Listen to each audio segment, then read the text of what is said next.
ละทิ้งอาวุธทั้งหลายรวมทั้งความตั้งใจในการทำบาปว่าไงดีคะเป็นความผิดผู้ใดปัญจสูตรหรือความเชื่อผิดๆเพคะเพราะความเข้าใจผิดทำให้ปัจจสูตรต้องถูกสังหารข้าเสียใจในสิ่งที่ทำผลไม้ของปัจจสูตรเกิดจากความศรัทธาของเจ้าเพราะฉะนั้นจากนี้ไปผลไม้ที่มีชื่อว่าสีดาที่เท่านั้นปล่อยให้หลุดพ้นแล้วจากแรงกดดัน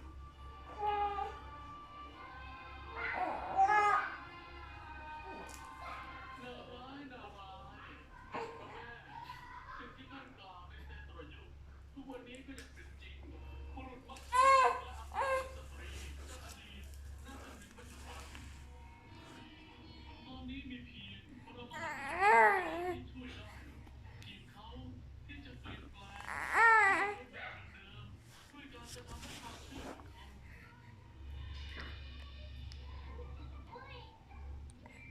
นางได้เดือนกับ